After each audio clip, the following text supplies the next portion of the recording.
E puli kako, ka puli no malu malu, ka puli lo kahi. O malama lama o ke akua e ho'opuni mai ia kako.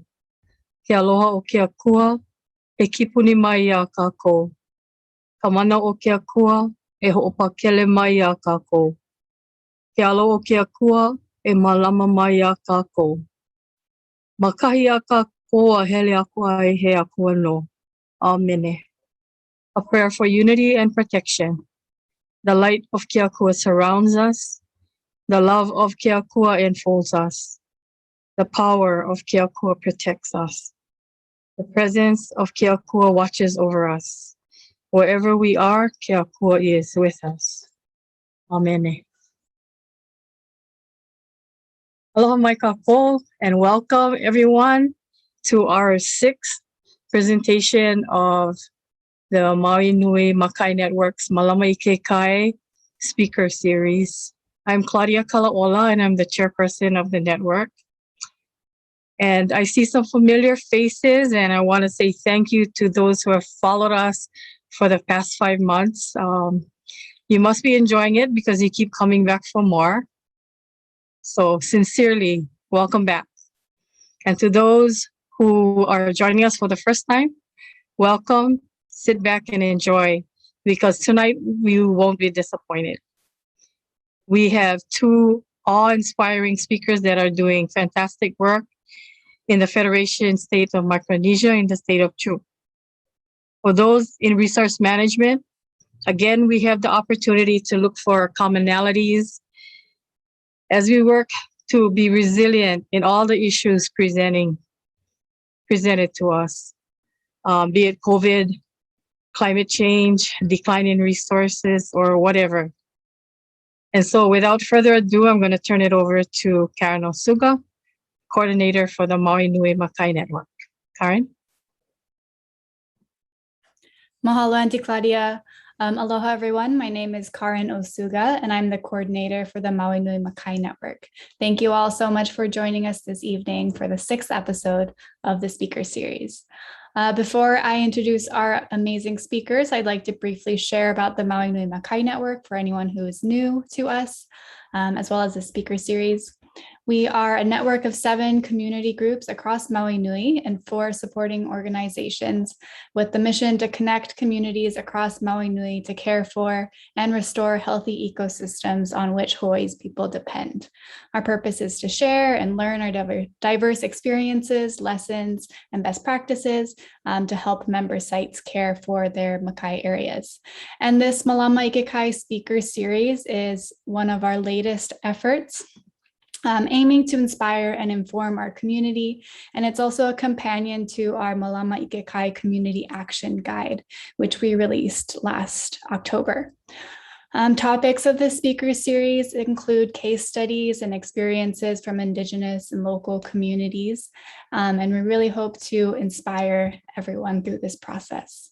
The speaker series is held monthly on the 3rd Thursday. And is free to the public. So please be sure to mark your calendars and spread the word for anyone you know who might be interested.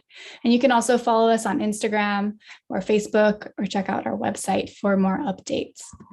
Also, a couple Zoom housekeeping items. During the presentation, please try to stay on mute to minimize disruptions. If you do have any questions that come to mind, you can hang on to them for the Q&A portion later on, or you can type them into the chat and we'll get to as many as we can at the end. Tonight, we are lucky enough to have 2 speakers all the way from the Federated States of Micronesia. We have Paul Freddy with us. Paul is a student. He's also the IT and communications specialist for the OECMA, and he's been working with the Onesom community on several projects as a volunteer to champion the youth of Onesom and to care for their environment. And he's also been working closely with the mayor to advocate for work on climate change initiatives and disaster risk reduction to vulnerable communities. He's a young and passionate steward of Onesom who believes that caring for your environment begins at home. We also have Marcellus Acapito joining us, and he is a husband and father of 3 children. He has a bachelor's in sociology from the University of Guam. Since 2015, Marcellus has served as the executive director of the Chuuk Conservation Society, a non-government organization that assists in resource management activities in Chuuk. And prior to that, he was also a special assistant to the president of the Federated States of Micronesia in public information from 2010 to 2015. So we're very lucky to have these 2 incredible speakers with us tonight. Their title of their presentation is Oreisom, Building Community Resilience in Chuuk. And they will be sharing about work being done in the community of Oreisom and the protected area network that's being formed there in an effort to manage their reef fisheries sustainably. So thank you to both of you for being with us tonight. Go ahead and take it away.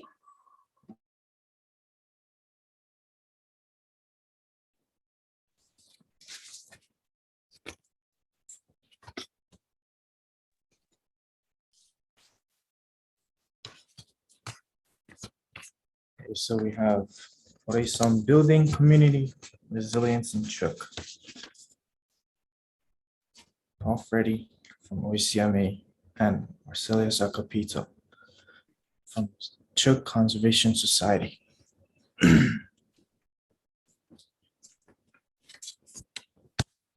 Here we have a map of Pacific Ocean along with the islands. Here, we have the FSM, which is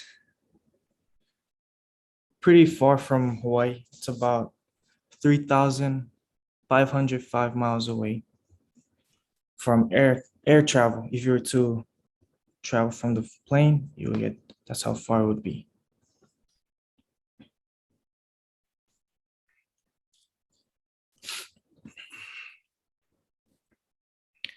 Now in this slide, we have a map of Chuuk Lagoon or Chuuk Islands. What I'll be talking about is one island in the Fajuk region. It's called Oreisom. Oreisom is a small island within the Federated States of Micronesia in Chuuk, located in the Fajuk region inside Chuuk Lagoon. Within the next few slides, I'll be talking more about the island of Oreisom.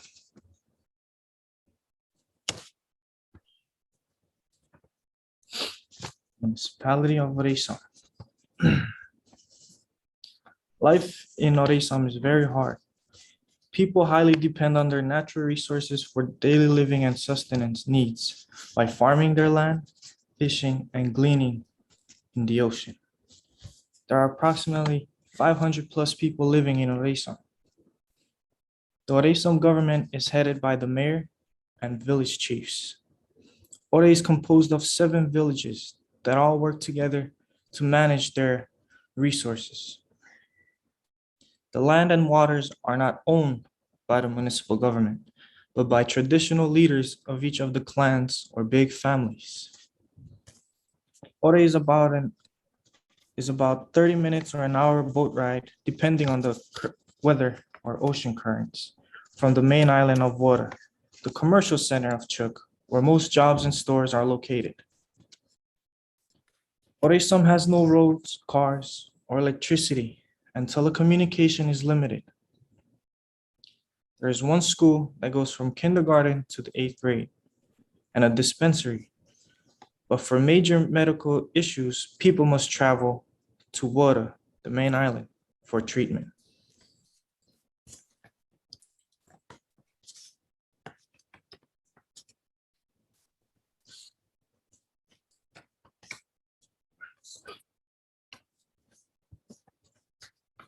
Community concerns. The biggest issues in Oreisom is facing nowadays are coastal erosion and erosion in the watershed, leading to sedimentation on reefs. Droughts, sea level rising, coral bleaching, and lastly, depleting of marine life. Next slide. Municipal government seeks support. Mayor Paul reaches out to TNC. In 2012, Mayor Enrico Paul reached out to external partners to try and better manage their resources and improve their livelihoods of the community in Orisam. TNC was then invited to Orisam to help facilitate a municipal plan. The municipal government allocated funds to support facilitation of the plan.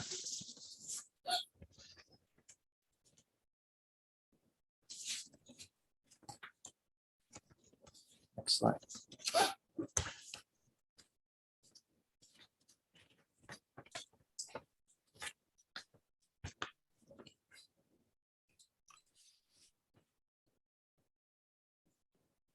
I think I will replace Paul for a few of the slides, starting with this one. Again, my name is Marcellus Acapito from Chuk Conservation Society. My respect to all of you attending this talk series, Tiro Rananim.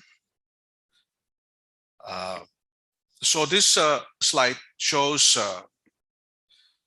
from after Mayor Paul has reached out to external partners for support regarding their interest to better manage their resources.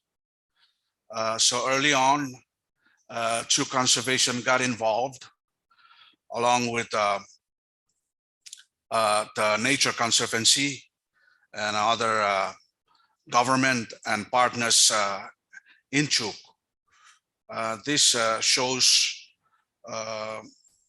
the early planning meetings that were TNC, CCS Chuk Conservation did the first engagement and used the local early action planning tool that was developed specifically for community climate change planning in Chuk and was integrated with conservation standards. And through this process, the community learned about climate change, conservation issues, and identified targets, threats to those targets, and prioritized actions to be taken at a community level. One of those actions that was prioritized earlier on had to do with putting in place a protected area to control their marine resources. Next slide.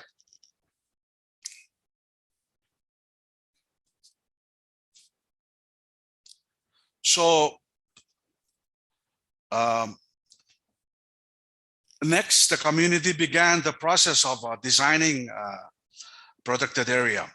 A team consisting of Chuk Conservation Society, Chuk Department of Marine Resources, technical experts from TNC, joined hands in facilitating various portions of the community planning process over nearly 4 years, involving Orisam stakeholders.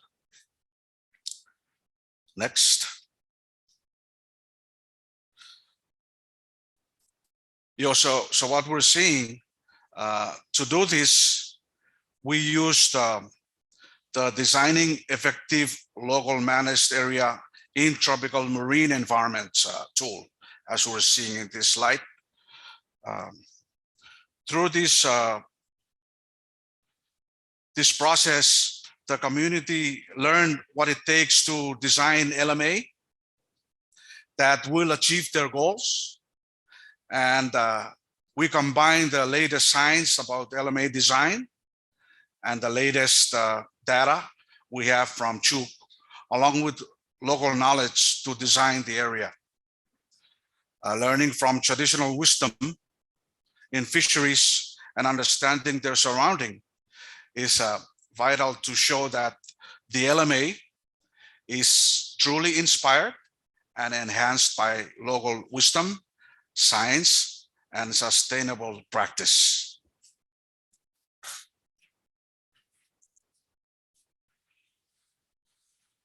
Next.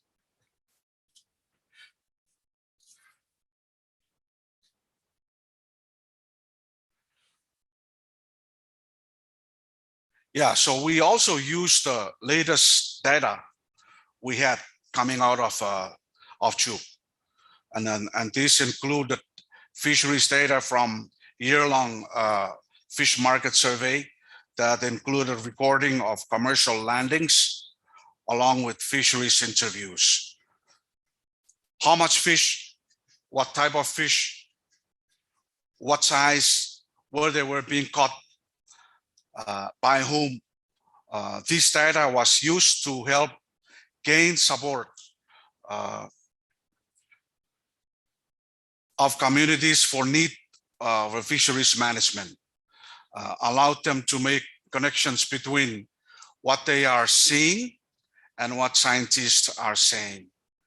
As a result, it led to numerous potential management strategies that were adopted by the Chuuk state that Oresom could align their management plan with.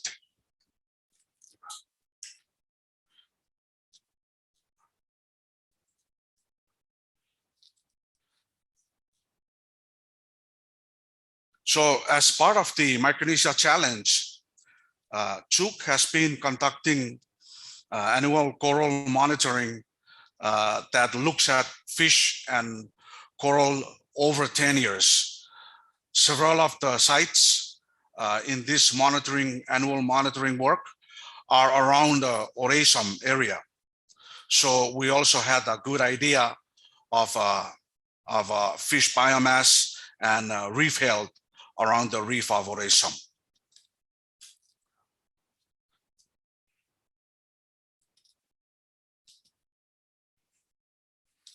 So what this map is, we had maps that were created using a model created for the region, using both fisheries dependent and independent data that showed us the areas of highest fishing pressures. As you can see, there is high pressure on both the near shore and the near shore reefs, but also the outer shore reefs of Oresom in this map.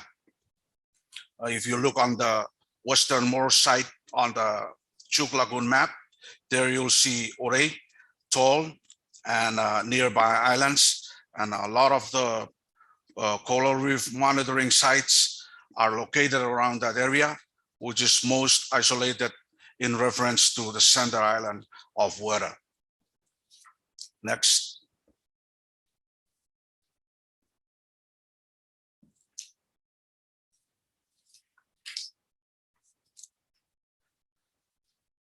This is community knowledge exercise.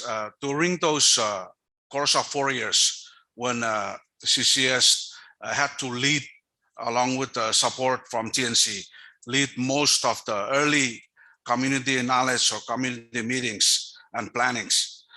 So this photo shows community knowledge, shows that community knowledge does play very important role in designing the protected area network, not only in Oresom, but in the rest of Chuuk. In this photo, they learn about the data that had been collected over the years, and they got to verify it with their own fishermen and local understanding. The highlighted important reefs or reef of Oresom were pointed out, areas for fishing for sale or consumption, special unique habitat. Everyone had their chance to participate in the process, from the most senior members of the community to the young ones, as the pictures show. And these are more photo shots of those types of meeting, and it really enabled broad participation from community members and gave them a stronger sense of ownership in the development of their, in both the planning, the learning, and the actual development of their LMA and the strategies. Next.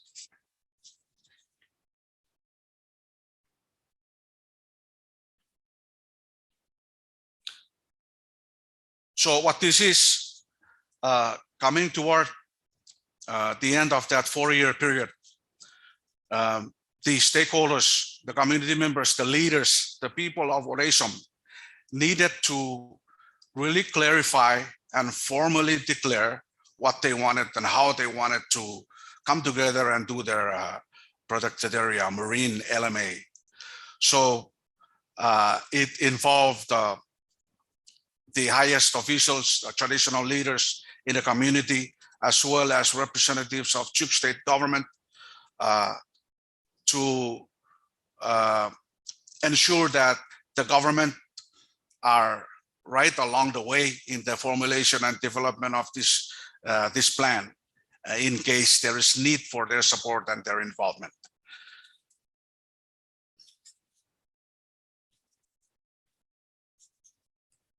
Next. So this map is actually extracted or taken out from their plan, their document. What these different colors note. The red color is a no-take area. In the traditional culture, that's called mechen. Mechen is a Chuukese word, and it means that people are not allowed to extract a resource in an area when it's under mechen. It's a very respected traditional system or tradition. And the light brown color designates the municipal water, where people are allowed to fish. The darker brown is near shore areas where the actual management, other management works are being done, including the regulations. On the left side, you see regulations relating to size limits, commercial fishing ban, and ban on some of the destructive fishing practices, which are included in state regulations and which the people of Oreisom have affirmed to abide by.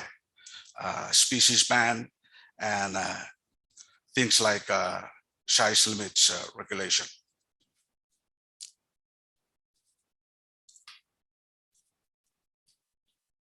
Next.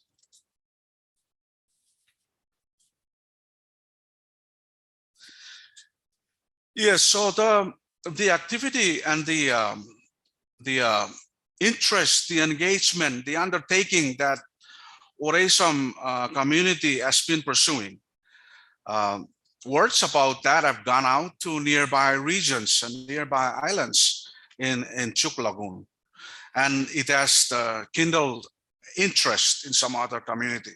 So in this particular picture, what we're looking at is one of the learning exchange program, site visits or cross-site visits involving both involving representatives of Oreisom and people from another island of Phefen in Chuuk Lagoon. So the Sou community, the Sapo Oror Ununno community on Phefen, are just somewhere near Oreisom status in terms of their pursuit for conservation efforts and putting in protected area regulations. They decided to set aside a weekend and go down to Oreisom to interact with the Oreisom leaders, stakeholders, and pioneers of the LMA in Oreisom to help inform the Sou learning and Sou decision on conservation.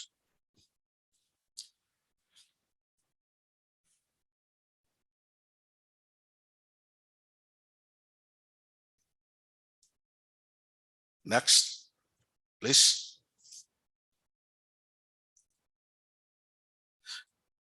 This is my last slide before turning back to Paul. And this picture shows a closing event of a enforcement training held on Orisam about 3 years back.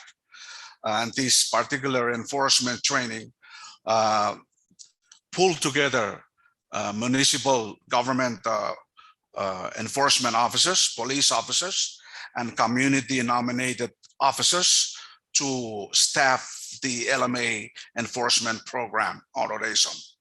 And this training was supported by the PIMPAC, the Pacific Island Marine Protected Area Community trainers, as well as technical trainers from the Chuk State Department of Marine Resources. So, you know, hands-on learning, get people on board to simulations of how to approach when there is a violation of the closed areas or violation of the regulations. They had to walk through every aspect of the practice to ensure that they're comfortable and they can do it safely and they can do it for the right purpose. And that's what the particular photo is about. Back to you, Paul. Thank you, Mars. Now to add on.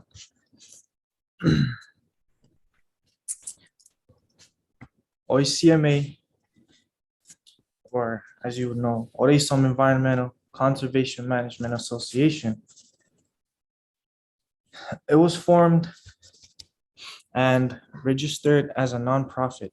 It has 7 board members, and all of the citizens of Orisam are its members.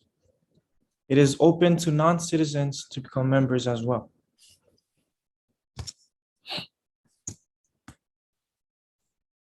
Next.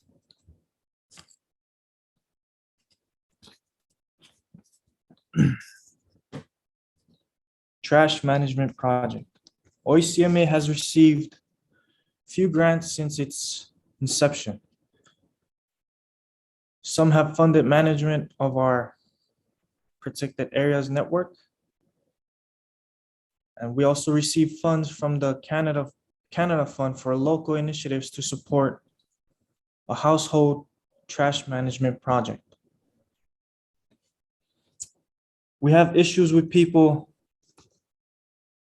dumping the trash in the mangroves and other unwanted areas.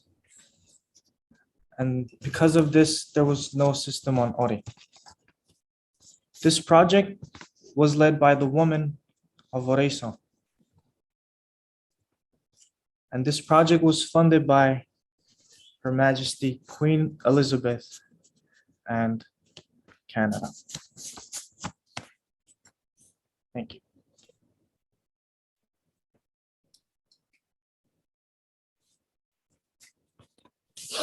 Additional projects.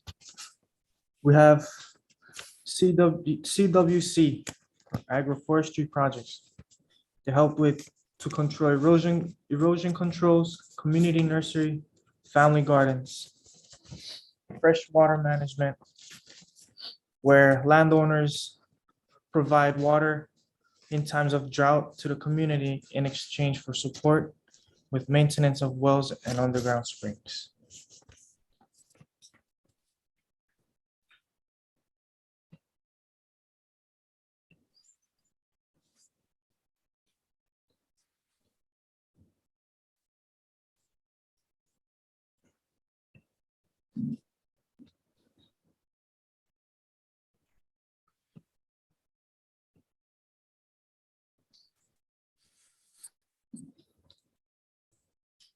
Mars, would you like to add on anything else?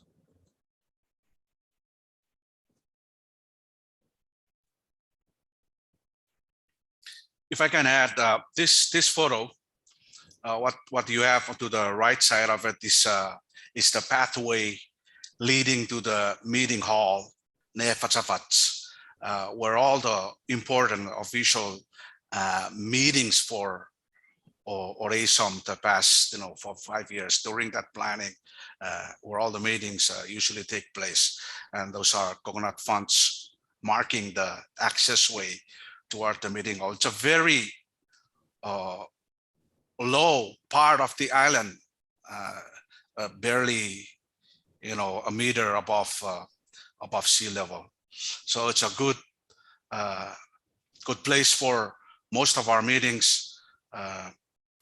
Good example of island situations facing sea level rise. It's right there in front of us as we try to come up with ways to protect and take care of our resources. We're constantly reminded of the alarming threat that we have to deal with every day.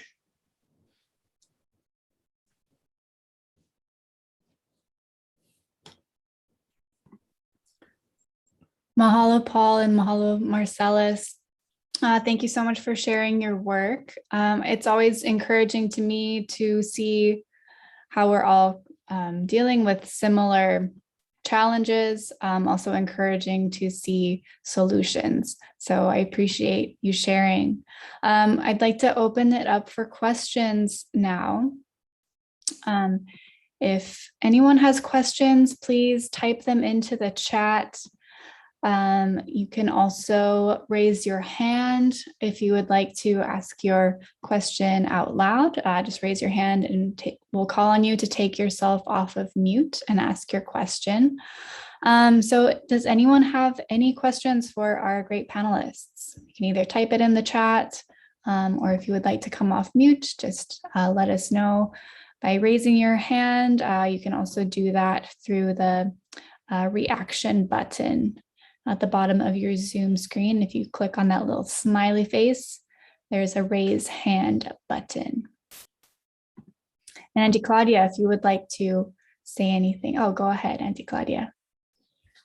Yeah, I'm curious how hard is it to get the young folks involved? I mean, I saw a lot of little children in the pictures. And I also saw a lot of elders, what we call kupuna. But what about the youth? Like Paul, I think you're kind of a really, really good example. You're in your 20s. So how do you get your age group involved in this work? Okay. Yes, it's very challenging to get the youth, but as long as they can see someone to represent and come out to be able to help the community, it strengthens, how do you say this? It strengthens other youths such as myself, and they would look at it like, oh, why, if he's doing it, why can't we? And that's how the youth build up to join together to help out in these type of activities and other events. Thank you. And Paul, if I may ask, how did you get involved in this work to begin with? Okay, good question. At first, I didn't really notice what was going on. But as I kept going back and forth down to ORASOM, I started to notice my relatives who were working on projects, and I kind of felt left out, right? I was like, oh, everybody's doing that, but not me. So I started to ask the mayor and relatives if I can join. And from there on, I started helping out, volunteering with projects. And until this day, I've been helping. That's awesome. Let's see, we have a comment Awesome. in the chat. Emily Fielding is wondering if you have any data or reflections on the social or biological effectiveness of your locally managed area design. Marcellus or Paul, would either one of you like to take a stab at that question? Or Liz, I know you're on as well if you want to jump in.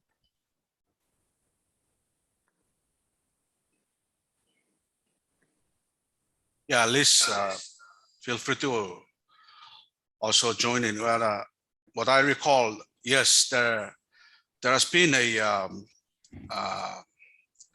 other socioeconomic survey conducted in a few parts of Chuk Lagoon, and Onesum was one of the target. A few years after we started this work on natural resource management planning, then there was a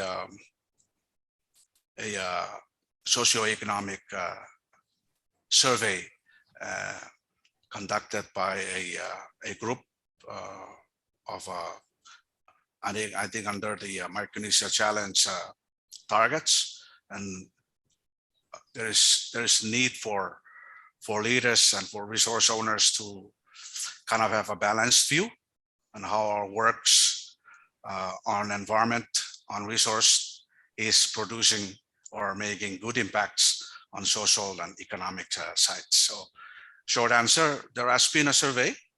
I'm not sure where we can access findings of that survey at the moment, but it's one that relates directly with Oresum. Yeah.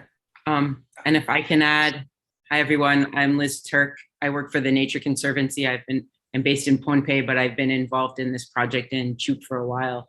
And so we did, as part of the trainings for the conservation officers, they learned basic monitoring. So around the key fish that they were interested in seeing recovered from the protected areas. So they've completed one round when they were initially trained in 2019, but I don't think they have done an initial round. Part of that is that they still need some support, and COVID has made travel within the FSM difficult.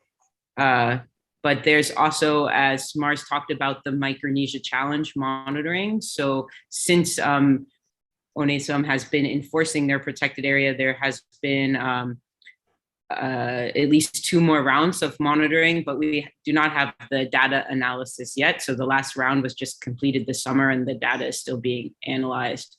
So hopefully we will be able soon to share and see if the protected area network has had positive impacts. But just talking with the people of Onesum, I've heard from the fishers and the community members that they are seeing some of the fish that are more quick to recover returning, and so increases in size and numbers. Thank you, Liz and Mars. I'm seeing Uncle Mac, you have your hand up. What is your question, Uncle Mac? Yeah, I have a question for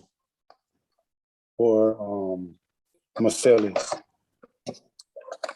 One of the things you was talking about was destructive fishing practices, and I wanted to kind of get on a list of some of those practices that you guys dealing with in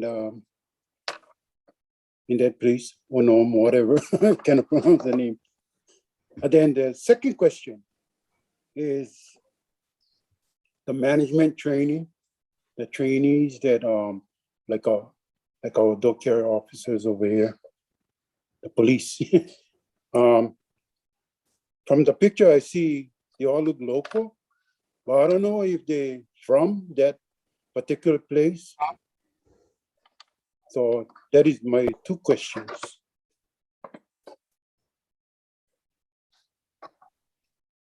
Yeah, thank you. If I may, if I understand the 2 questions correctly, the first one relates to, would like to have clear or some examples of the destructive fishing practice or fishing methods. Yeah.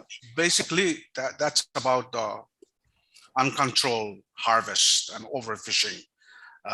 For instance, coming from nighttime fishing using flashlight, or using oversized nets for reef fishing, Sometimes, unfortunately, also some fishers in Chuk do use dynamite for dynamite fishing, which, as you know, very destructive to habitats. There are in more shallow areas,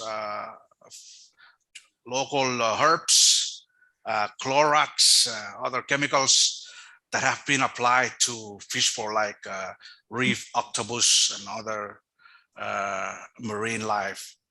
So basically, it's the drive to catch way too many fish that has been uncontrolled over the years and has been sort of encouraged because of new access to fish markets and the introduction of new technology, just fishing gears in general. Or in the past, fishermen used canoe or basically swim off the reef to catch fish. Now they can operate a motorized boat to go virtually anywhere they want to go if they can afford the fuel. So, it's just a relationship between gears and overfishing. But really the major issue, which is a state law, is dynamite fishing, which has been more associated to fishing in Chuk. Thank Not you. sure. Yeah, not sure what the second question is. Now, the Sorry. second question was referring to the training. I noticed in a picture that the people that was standing in the picture, they look local, but I don't know if they are from that island. So I know they represent the island, but are they from the island? Yeah, the network among marine protected area in the Pacific has been very strong over the years. I mentioned PIMPAC, Pacific Island Marine Protected Area Community. Some of the trainers are local there. Wayne Andrew from Palau, or even at one time, another owner of an MPA from Nimpal in Yap was also able to join a training in parts of Chuk, as well as local technical folks from the department. So with assistance from them, as well as our technical partners from TNC, which bring in from specialists from staff in TNC from all around. So we have a good pool and combination of local as well as other specialists assisting at our trainings and meeting. Mahalo. Thank you. I think also part of what Uncle Mac was asking is are the enforcement officers who are tasked with enforcing the regulations, are they from Ore? Yes, all of them from Oresam. The training was open to nearby islands, other enforcement officers from other islands, but for the particular training was really for the Oresam enforcement officers, since they were putting together that force and really trying to get it off the ground or off the reef in getting into the work. So they're all from that island. Feel free to jump in, Paul. Yes, that's true. They are from Ore, and I would just like to add on that there are young men of Oresam that volunteers to ensure the protection of the marine life. So they patrol the MPA marine protected areas for any unwanted activities such as illegal fishing. And sometimes when they encounter people fishing in those areas, the marine protected areas, they impound their boats, and hearings are conducted by reef owners to determine consequences.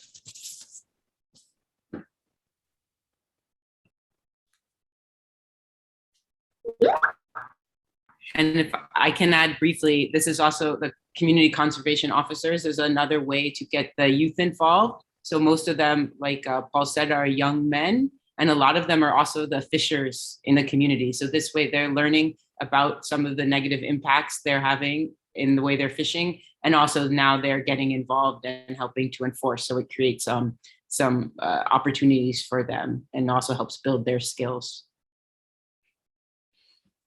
Thank you. We do have another question from Emily. Paul and Mars, what are some of the traditional practices and knowledge that you incorporated in the management plan? So you mentioned some of the destructive fishing practices, but on the opposite of that, what are the traditional practices that were incorporated?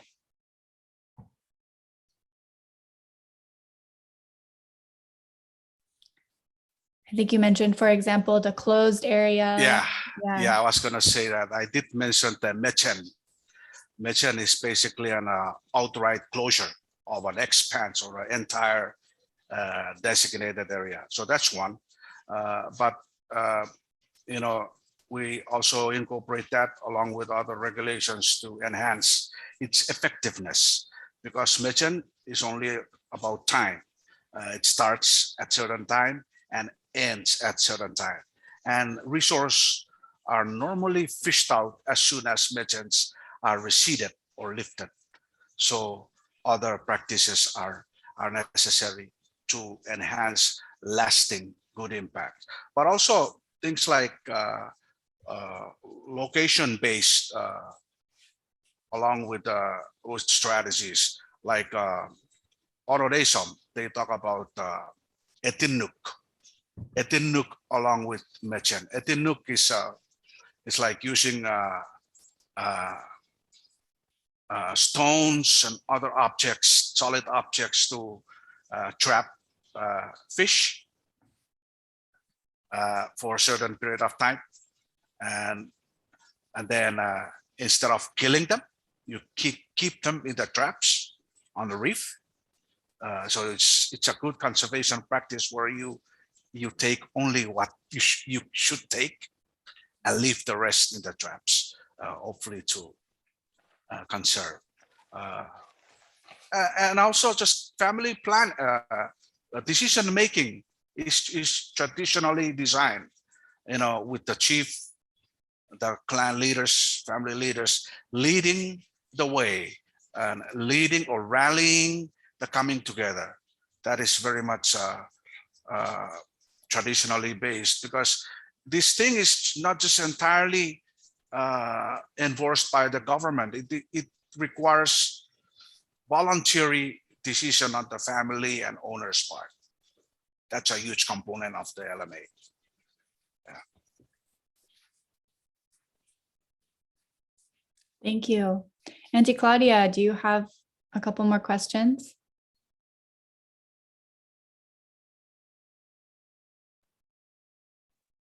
Yeah, I put a question in the chat, but do you folks have pressure from tourism?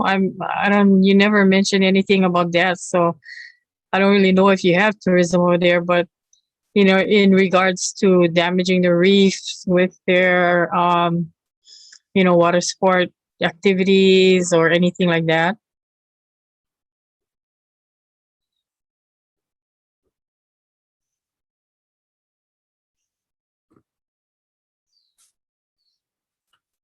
Especially at this time, tourism is very low volume or low impact, but also in general, because of isolation, because it's hard to get to places like Oresom. So they have, naturally, we have very low tourism footprint or impact in the community. Lucky. Yeah, in fact, I think it's one of the unspoken interests of the group is hopefully to get to a certain point, as in other parts of Micronesia, where because of taking care of nature, because of keeping an abundance in nature, then there will be that kind of tourism that is eco-friendly and that respect nature, and that hopefully can be beneficial to resource owners in Oresom. So it's sort of like the opposite polarity, where here you talk about impact of tourism, but the interest now is to entice tourism in a manner that's good for their work, so they can gain benefit out of it. Thank you. Thank you. Uncle Moke, I see you turned your video on. Did you want to ask a question? Go ahead and take yourself off mute.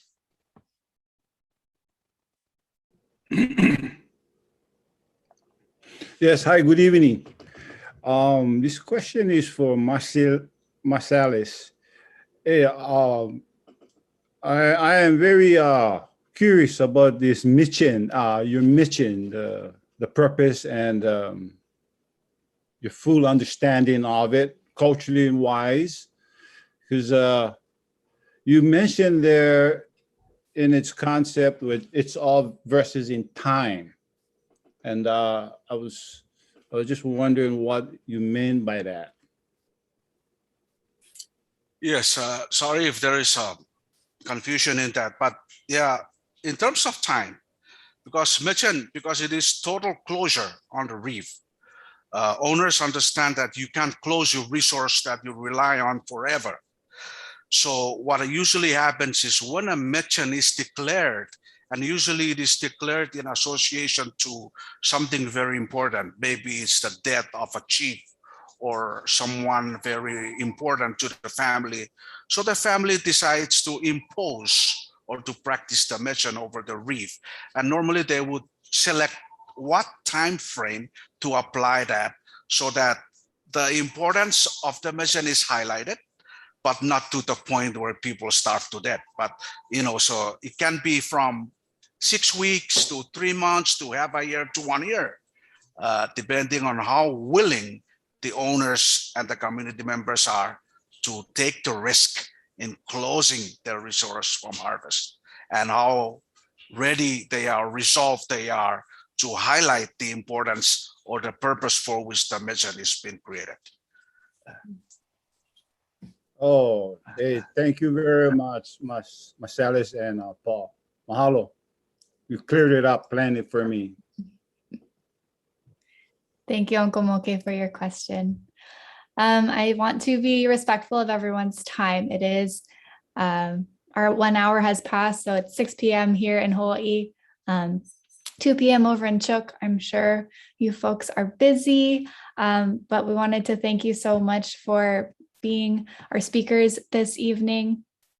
Mars or Freddie, would you like to say any final words before we start closing out? I just want to say I appreciate very much this opportunity to participate in this talk series, and all the best to your subsequent series. Hopefully we can cross paths in the future, and I will do my best to catch up with your very beneficial activity. Iso Tabor.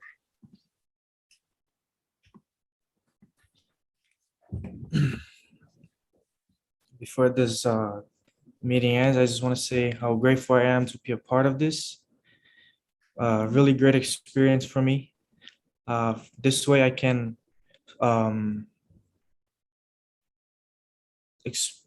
spread or gain more knowledge from this type of experience, and I can share with the other youths and gain more and more members of OECMA later on in the future. Thank you. Thank you so much. So now I'll hand it over to Auntie Claudia to close us out.